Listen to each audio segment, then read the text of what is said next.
여러분 안녕하십니까. 경제현장 오늘 시작합니다. 윤석열 정부가 오늘 2023년 경제정책 방향을 발표했습니다.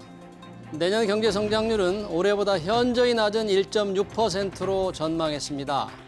차갑게 얼어붙은 부동산 시장을 연착륙시키기 위해 다주택자들에 대한 세금을 대폭 완화하겠다는 방침도 분명했습니다. 이 부분에서는 야당의 반대가 만만치 않을 텐데요. 내년 경제 전망과 정책 방향 제대로 짜여진 건지 집중 진단을 자세히 살펴보겠습니다. 유튜브 실시간 댓글 의견 주시면 토론에 환영합니다. 경제 현장 오늘입니다.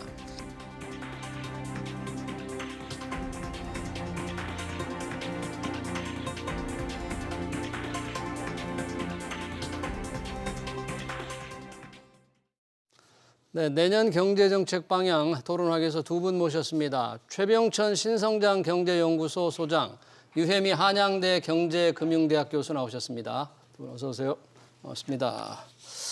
자, 내년 경제 운영 계획, 경제정책 방향이 발표가 됐습니다. 굉장히 어려울 것으로 지금 예상을 하고 있는데 우선 정부가 보는 내년 경제 상황, 내년 경제 전망, 총체적 그림이 어떤지 또 평가는 어떻게 보시는지 들어보겠습니다. 유혜미 교수님, 정부 발표 내용, 내년 상황을 어떻게 지금 보고 있는지 교수님이 보시기에는 어떻게 평가하는지 좀 듣고 싶습니다. 예, 오늘 이제 발표된 내용 중에서 정부의 경제 전망에 대한 내용이 굉장히 주목을 끌고 있는데요. 예. 이 내년 경제 성장률을 지금 1.6%로 낮춰 잡았고요. 예. 그 물가 상승률은 3.5%를 보고 있고요. 네. 그리고 이제 취업자 증감을 봤을 때는 10만 명을 이제 증가할 것으로 예상을 하고 있습니다. 예. 이 예측을 이 전망을 뭐 한국은행이라든지 아니면 다른 주요 기관들이 예측치하고 혹은 전망치하고 비교를 해볼 수가 있을 텐데요. 예. 사실 이 전망치들이 최근으로 오면 올수록 점점 더 하향 조정되는 경향이 있습니다. 점점 더 이제 안 좋은 방향으로 경제가 진행이 되고 있다는 거고요. 따라서 가장 최근에 발표된 정부 전망치가 뭐 한국은행이라든지 다른 뭐 KDI라든지 아니면 금융연구원이라든지 이런 다른 기관들의 전망치보다 조금 더 이제 비관적으로 전망이 된 거는 굉장히 자연스러운 현상이라고 보고요. 예. 내년 경제 성장률 1.6%라고 하는 것은 한국은행이 이제 11월 달에 발표한 전망치인 1.7%보다 0.1%포인트 정도 낮은 거긴 한데요. 그 이제 이유가 어디에 있을까 봤더니 수출이라든지 수입 상황도 조금 더 비관적으로 보고 있고요. 예. 네. 그리고 이제 소비도 조금 더 이제 낮춰서 보고 있고요. 예. 하지만 이제 설비 투자 관련된 부분은 그래도 한국은행보다는 조금 더 낙관적으로 보고 있는데 건설 투자 관련해서는 조금 더 비관적으로 보는. 네. 그래서 이런 것들을 종합해 봤을 때 경제 성장률이 1%포인트, 0.1%포인트 이제 한국은행 전망치보다 이제 낮아진 경향이 있고요. 네. 여기에 이제 물가에 관련해서는 조금 더 일찍 소비자 물가 상승률이 둔화될 거라고 보고 있는 것 같아요. 예. 그래서 한국은행은 사실은 전망치가 3.6%였는데 내년 이제 물가 상승률 전망치가요. 예. 근데 정부는 이제 3.5%로 조금 더 빨리 물가가 상승세가 진정될 수 있다고 이제 보고 있는 것 같은데요. 예. 뭐 그 부분은 아무래도 정부가 관리 물가라고 해서 이제 공공요금이라든지 여러 가지 서비스 요금에 직간접적으로 영향을 미칠 수 있는 위치다 보니까 그런 부분에서 조금 더 자신감을 내비치는 게 아닌가 하는 생각이 들고요. 마지막으로 고용과 관련해서는 내년 이제 고용이 취업자 수가 10만 명 정도 증가할 것으로 예측하고 있는데 예. 한국은행이 9만 명 정도 늘어날 것이라고 예측을 했었거든요. 그러니까 그렇게 대동소이하다라고 볼 수 있는데 사실 올해 취업자 수가 81만 명이나 증가를 했습니다. 와, 올해는 81만 명인데 내년에는 10만 명이면 엄청나게 줄어드는 거예요. 그렇죠. 8분의 1 수준으로 줄어드는 것인데요. 이거는 이제 정부에서는 기저 효과도 조금 이제 얘기를 하고 있어요. 올해 워낙에 이제 방역 완화로 해서 리오프닝이 되다 보니까 지난해에 비해서 취업자 수가 엄청나게 많이 증가를 했다는 거죠. 네. 그러니까 여러 이제 분문이 풀리면서 그랬다는 얘기인데 그런 효과를 감안한다고 하더라도 사실 10만 명은 굉장히 낮은 수치인 게요. 우리나라 1997년 외환위기 이후에 네. 취업자 수가 실제로 이제 전년보다 감소한 경우가 딱 3번 있었습니다. 감소한 경우가 2003년, 예. 2009년, 그리고 이제 코로나 위기 있었던 2020년 이렇게 3번이 있었고요. 예. 그 위기를 제외하고는 다 취업자 수가 증가를 했었는데요. 전년 대비.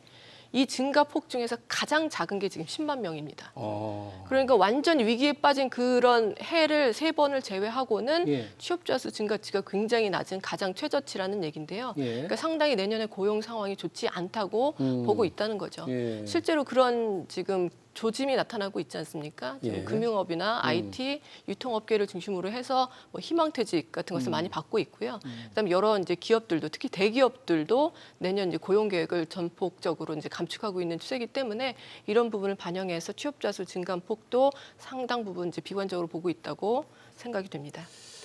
전체적으로 찬바람 쌩쌩 부는 정말 혹독한 한 해가 될 것으로 지금 보이네요. 이 숫자만 보면. 최 소장님은 전망치, 고용, 취업자 증감 전체적으로 기획재정부가 내놓은 정부가 내놓은 걸 네. 어떻게 보셨어요? 평가를. 앞에 이제 유 교수님께서 잘 정리를 해주셔가지고 이제 대체로 동의하고 약간 이제 보충 정도만 얘기를 드리면요. 고용 관련돼서 우리나라가 1990년대 이후부터 지금까지 한 3년 가까이 됐는데요. 예. 그때부터 가장 안 좋았던 적이 몇 번이 있는데 다 이제 경제 위기 때예요. 외환위기 직후가 마이너스 127만 명. 예. 예. 그다음에 이제 코로나 경제 위기 이후가 약 한 마이너스 22만 명. 예. 세 번째로 컸던 게 2009년도였는데요. 글로벌 금융위기 직후. 예. 그 다음 년도였던 게 마이너스 8.7만 명. 네.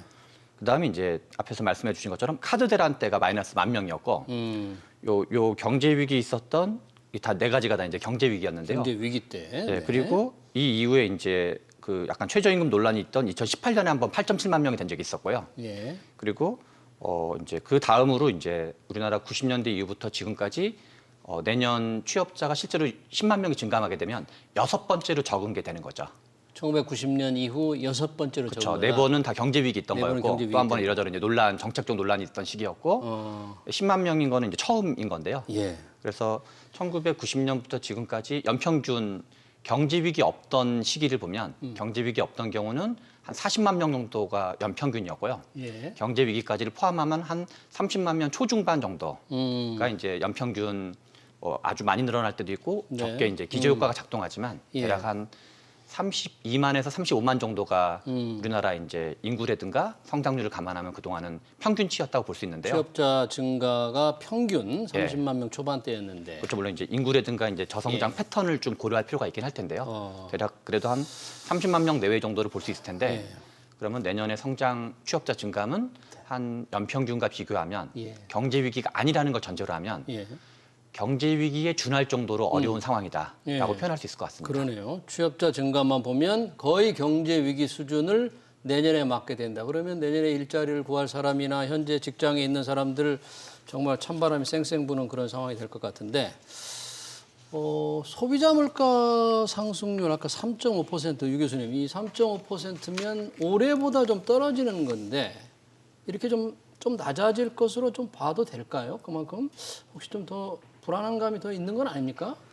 일단은 이제 올해 소비자 물가 상승률이 워낙에 높았기 때문에요. 이미 이제 상당히 올라온 그런 물가에서 더 높이 오르는 게 사실은 그렇게 쉽지 않기 때문에 예. 기저 효과로 이제 물가 상승률이 좀 둔화되는 경향은 나타날 겁니다. 그런데 여기에는 상당히 불확실성이 존재하는데요. 지금 경제 성장률이라든지 아니면 고용에 대한 전망보다도 사실 물가 상승률 전망치가 실제로 실현되는 값과 달라질 그런 가능성이 굉장히 높은데 그 이유는 물가 상승률에 이제 영향을 미치는 여러 가지 대외적 요인들에서 불확실성이 굉장히 크기 때문입니다. 예를 들어서 뭐 유가도 그렇고요, 국제 곡물가도 그렇고요. 지금 작년 이제 올해 중반 정도에 굉장히 진짜 폭등을 하다가 이제 그 이후로 조금 이제 약간 안정화 추세에 들어갔는데요. 그럼에도 불구하고 언제 다시 상승할지 모르는 것이 이 유가와 이제 곡물가고요. 그것은 이제 뭐 산유국들 간의 이해관계도 있고, 그다음에 이제 중국 경기가 또 어떻게 되는지에 대해서 불확실성이 굉장히 크지 않습니까? 그래서 중국 경기가 만약에 회복이 조금 더 일찍 이루어진다면 중국으로부터의 수요 때문에 이제 곡물가나 또 유가가 많이 상승할 가능성도 있고요. 그래서 이런 부분에 덧붙여서 지금 또 주목해야 될 점은 공공요금이나 이런 서비스 요금 중에서도 이제 정부가 관리해 오던 이제 관리 물가인데요. 지금 한국은행에서 최근에 이제 보고서를 냈습니다. 그 우리가 통화 정책의 효과를 볼 수 있고 그다음에 변동성이 아주 큰 것을 제외한 그런 물가지수 상승률을 근원 물가지수 상승률이라고 하지 않습니까? 근데 이 근원 물가지수 상승률을 보는 것이 이제 중요하다고 얘기를 하는데 예. 이거는 사실 이렇게 둔화되는 추세를 보이고 있지는 않거든요. 아주 소폭이나마 최근 몇 개월간 조금씩 이제 올라가고 있는 모습을 보였는데요.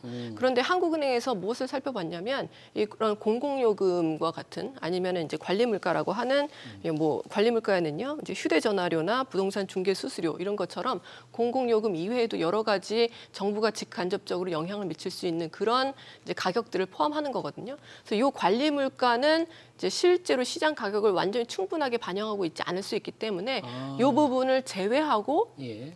근원 물가지수 상승률을 한번 계산을 해봤더니 예. 실제 그냥 근원 물가지수 상승률 여태까지 우리가 보던 것보다 오히려 더 높더라라고 얘기했습니다. 그러니까 관리 물가를 다 잡고 있었기 때문에 네. 사실은 물가가 이제 조금 더 낮게 보이는 그런 현상이 있었다는 거죠. 네. 그런데 이게 언제까지 계속될 수는 없고 지금 전기요금이나 가스요금도 한전이나 도시가스공사에 이제 적자가 굉장히 많이 누적되고 있기 때문에 이제 비용을 좀 현실화하는 측면에서 올라갈 것이 지금 예상이 되고 있고요. 예. 그래서 이런 부분들을 고려하면 내년도 물가 상승률도 그렇게 아주 큰 폭으로 둔화되지는 않고 상당 기간 고물가가 지속될 것으로 생각됩니다. 그러니까 원자재 값이 뭐 다시 튀어오르면 물가가 뭐 더 뛸 거는 분명한데 지금 말씀하신 대로 이 공공요금들 정부가 조금 관리하는 이 물가 관련된 거를 어떻게 정책을 펴느냐에 따라서 소비자 물가 상승률 3.5%가 달성될지 안 될지 많이 달라지겠네요. 공공요금 어떻게 해야 될까요? 내년에?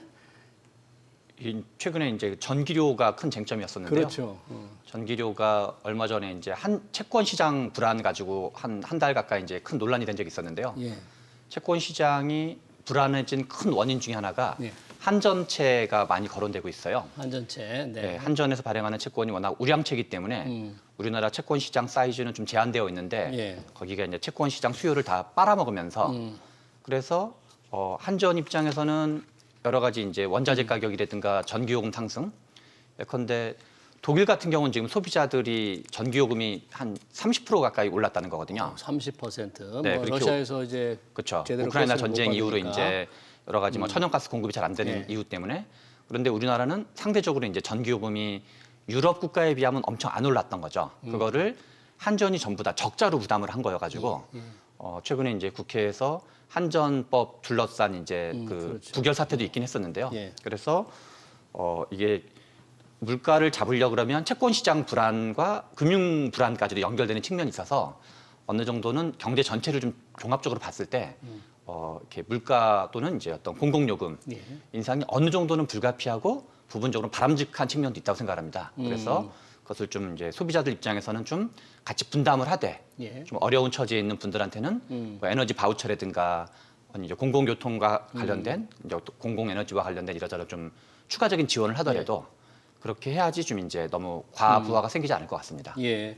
뭐 한전의 적자 해소를 위해서 적자 해소만을 위해서라면 올해 올린 것보다 훨씬 많이 올려야 될 텐데 뭐 그렇게 되면 적자는 해소할 수 있겠지만 그 자체가 또 소비자 물가 각종 물가 상승의 원인이 되기 때문에 또 쉽지는 않을 것 같아요. 한 전기요금을 어느 수준까지 어느 단계로 올릴 것인가 아마 점진적으로 올리겠다는 게 정부 방침 같은데 자, 이런 경제적으로 어려운 상황에서 그러면 내년 경제를 좀 더 이끌어가기 위한 정부의 의지, 이게 뭐 수출도 좀 더 늘릴 수 있도록 지원을 해야 되고 투자 활성화 대책도 있는데 뭐 투자 활성화를 위한 정부의 어떤 의지, 계획 같은 게 좀 담겨 있습니까? 이번 경제운영 계획이 어떻습니까? 예, 지금 이번에 이제 발표된 경제운영 계획에 이제 정부가 이제 기업들의 투자를 촉진하기 위한 그런 대책들도 포함이 되어 있고요. 네. 그다음에 수출에 관한 투자 촉진을 위한 대책도 많이 포함이 되어 있는데요. 이제 투자를 촉진하기 위한 대책 중에서 이제 대표적인 것으로 보자면 투자 증가분에 대해서 공제율을 좀 상향 조정하는 거. 그래서 투자를 좀 더 촉진시키려고 하는 거고요. 그다음에 역대 최대 수준으로 50조 원 규모로 민간의 이제 시설 투자를 좀 지원하는 자금을 이제 지원하고요. 또 대표적인 게 이제 규제 혁신을 가속화하는 방안인데요. 아무래도 이 규제 혁신을 가속화함으로써 민간의 이제 투자에 대한 그런 인센티브를 또 확보를 할 수 있고 예. 또 창의적인 경제 활동 내지는 기업 활동을 촉진할 수 있다는 점이 이제 규제 혁신의 가장 이제 중요한 부분일 텐데요. 예. 사실은 이 규제 혁신과 관련된 드라이브는 윤석열 정부가 이제 들어서면서부터 사실은 천명을 했던 내용이거든요. 그래서 이전에도 규제 혁신에 굉장히 이제 최선을 다하겠고 뭐 특별한 태스크포스를 만들어서 이것을 추진하겠다고 계속 얘기를 해왔었는데요. 이번에 이 정책 방향에도 이 내용이 담겨 있긴 한데 예. 사실 이 부분이 약간 모호한 거예요. 뭐예요?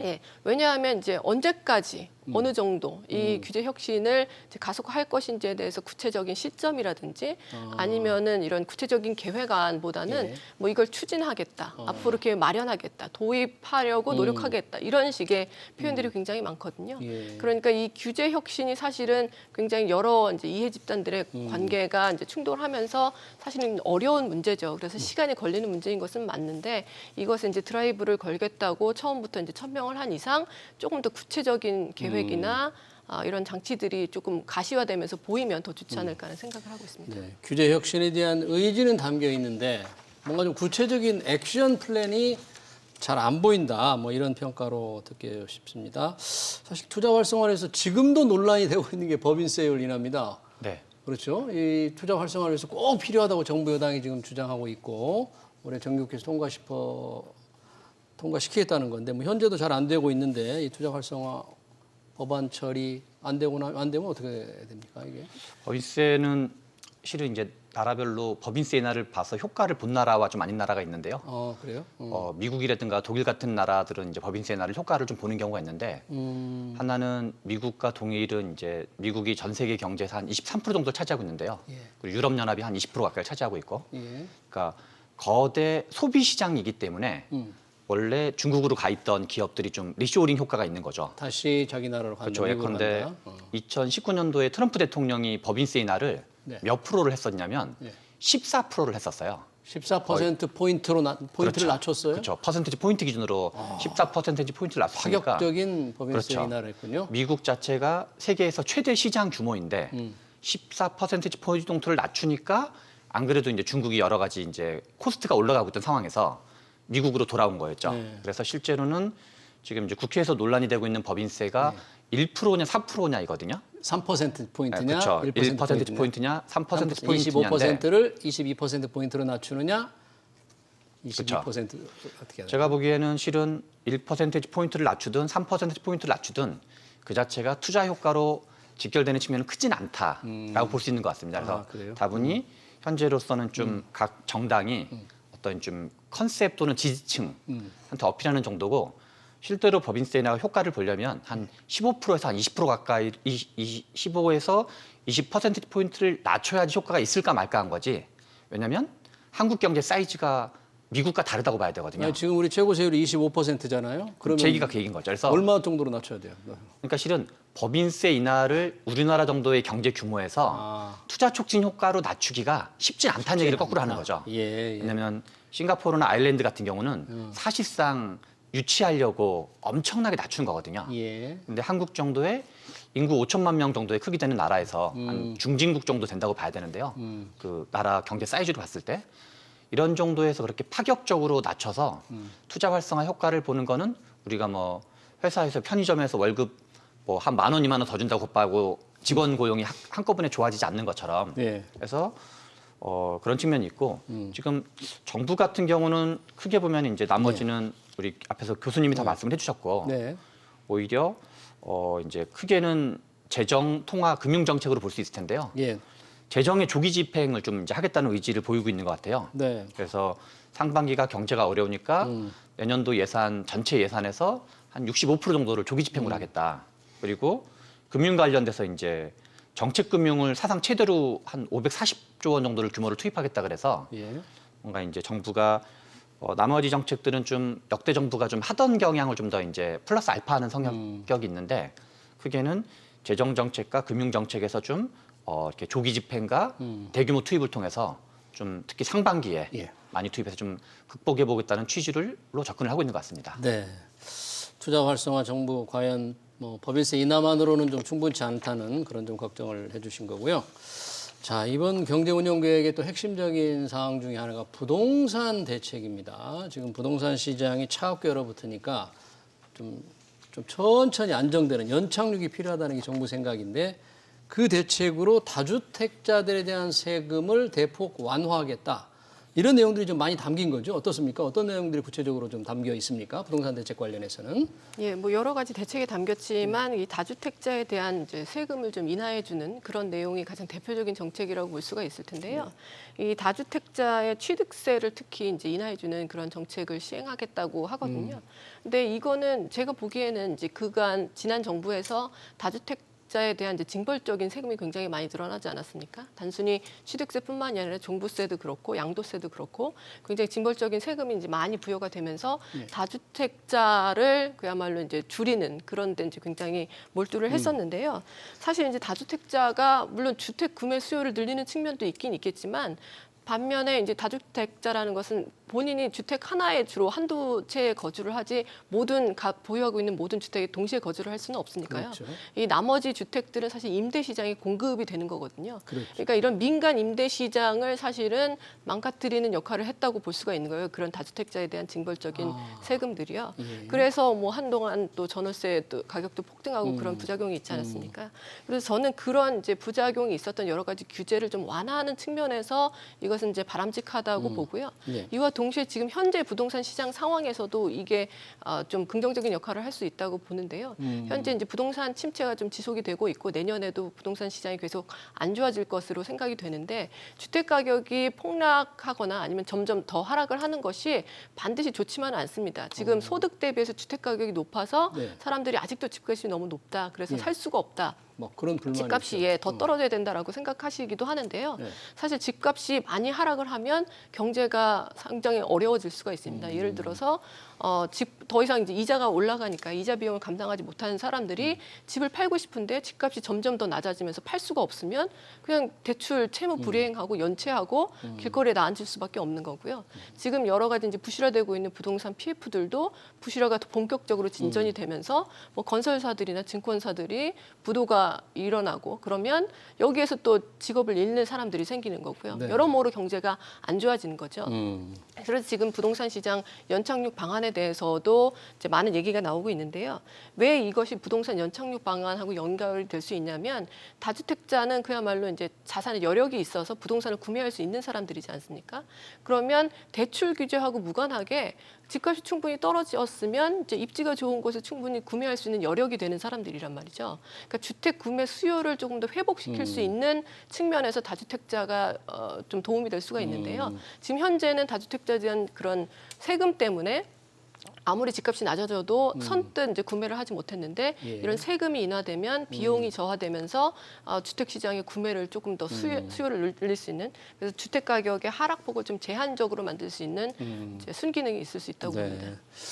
지금 이 윤석열 정부는 다주택자에 대한 어떤 이 세금 문제에 관해서는 이전 문재인 정부와 완전히 다른 것 같아요. 다주택자들을 너무 세금을 중과를 하면 그 부담이 임차인에게 전가될 수 있다. 이런 인식을 하고 계신 것 같아요. 대통령께서. 어떻게 보십니까? 전 이제 이게 약간 이념 문제랑 우리 좀 다르게 이제 예. 그 볼 필요가 있다고 생각이 드는데요. 부자냐 아니냐에 대한 태도 문제로 접근하는 거가 있을 수 있고, 예. 이제 그것도 이제 문제가 있을 수 있겠죠. 너무 과하거나 덜하면. 예. 그런데 좀 다르게 볼 측면은 예. 우리가 이제 거시경제에서 경기 과열기가 있고 경기가 이제 너무 침체기가 있을 수 있는데요. 네. 경기 과열기에는 좀 대체로 긴축 정책을 쓰는 게 일반적인 거고, 그렇죠. 경기가 침체돼 있을 때는 경기를 좀 이제 뭐 활성화시키기 위한 재정 정책과 통화 정책을 쓰는 게 일반적인데요. 네. 부동산도 실은 부동산 경기 변동이 있다는 걸 좀 이해할 필요가 있는 것 같아요. 부동산이 과열기일 때는 예. 이 공급을 확대하고 그렇죠. 수요를 억제하고 투자 이익을 좀 이렇게 억제하는 게 필요하고요. 예. 큰 틀로 보면은 예. 부동산이 너무 이렇게 급락기일 때는 공급을 좀 오히려 이렇게 절제하고 절제하고. 공급을 축소하고 수요를 확대하고 투자에 대한 기대익을 높여줘야 되거든요. 경제가 쫙 쳐져 있으니까. 예. 그래서 지금이 그런 때니까. 그렇죠. 예. 그래서 박근혜 정부 때가 부동산 경기가 어려울 때였고 예. 문재인 정부 때는 부동산 경기가 과열일 때였고 지금 윤석열 정부 때는 다시 지금 시기는 부동산이 급락이 걱정되는 시기로 봐야 되거든요. 그렇죠. 그래서 실은 이게 문재인 정부는 무슨 진보 정부고 윤석열 정부는 보수 정부여서가 아니라 예. 그런 측면보다는 경기가 지금 어떤 시기냐 이런 이제 좀 그런 측면에서 봤을 때 저는 다주택자에 대한 취득세 중과 완화를 우리 교수님 말씀처럼 이게 이제 지금은 약간 수요를 확대할 필요가 있다. 네. 라는 측면에서 긍정성이 있다고 보는 거고. 수요 확대 측면에서 다주택자 그렇죠. 취득세 카테고리를 중과 이게 완화가 부자한테 필요하다. 좋냐 나쁘냐로 볼 게 아니라 공급을 억제하고 수요를 확대하는 정책이냐 아니냐. 예. 그러면 대체로 공급을 억제하는 정책은 대체로 바람직한 거다. 지금과 같은 부동산 급락기에는. 그리고 수요를 확대하는 정책도 그게 다주택자든 조금 부유한 분들이든 네. 대체로 바람직한 거다. 그런 관점에서 봤을 때 부자냐 아니냐 이런 그렇죠. 차원을 떠나서 그래서 네. 문재인 정부는 틀리고 윤석열 정부는 옳다 또는 네. 반대로 뭐 여기는 틀리고 여기는 옳다 이런 문제라기보다는 경기 변동 국면에서 예. 부동산 경기가 과열기였는지 예. 급락기였는지 예. 그걸 중심으로 보는 게 좀 맞고 예. 추가적으로 지금 최근 정부가 LTV DTI를 부분적으로 완화한다고 얘기했었지만 그렇습니다. 제가 보기에는 앞으로 더 완화 방안이 나올 거다. LTV DTI를 더 완화하는 방에 나올 거다. 그렇죠. 왜 그래요? 왜냐하면 역시 수요 확대는 측면이 있는 거거든요. 그래서 이제 지금은 수요를 확대하고 공급을 억제하는 방향으로 무조건 가야 되는 거지. 예. 어느 정부가 집권하든가 무관하게. 그것이 진보 정부이든 보수 정부이든. 왜냐하면 부동산 경기가 지금 급락기이기 때문에 너무 빠른 급락은 안 좋은 거거든요. 그 앞에서 우리 유 교수님이 잘 말씀하신 글쎄요. 것처럼. 네. 그래서 이제 지금 부동산 국면으로 봤을 때 윤석열 대통령 본인의 이념적 생각이 뭐든가 무관하게 다주택자 취득세를 중과 완화하거나 예. 양도소득세 등등을 부분적으로 완화하는 건 바람직한 측면이 있다고 볼 수 있다는 거죠. 수요 공급 차원에서 그렇죠. 부동산 경기가 깔아앉고 있으니까 네. 그런 측면 수요 공급 차원에서는 다주택자 취득세 중과 완화가 필요하다고 하는데 벌써 보니까 민주당에서는 이 정책이 예고되자마자 우리는 다주택자 취득세 중과 완화 반대한다고 명확히 했더라고요. 그러니까 법이 안 고쳐지면 정부가 아무리 이런 뜻을 갖고 있어도 못하는 거 아니겠어요? 그렇죠. 그러니까 그 국회 지금 다수당을 차지하지 못하고 있기 때문에 정부의 이런 다주택자 대책이 국회 문턱을 넘어서야 되는데 과연 될 수 있을지 조금 지켜봐야 될 것 같네요. 또 여러 가지 대책이 경제운영계획에 있는데 또 하나 중요한 게 노동연금 교육, 이른바 3대 구조 개혁입니다. 윤석열 대통령이 얘기한 개혁의 원년으로 삼겠다 내년을. 유혜미 교수님, 이 중에서 노동개혁을 굉장히 빨리 해야 될 가장 중요한 과제로 지금 내걸었는데 뭐 노동개혁 반발이 좀 많이 우려되지 않을까요? 어떻게 보십니까?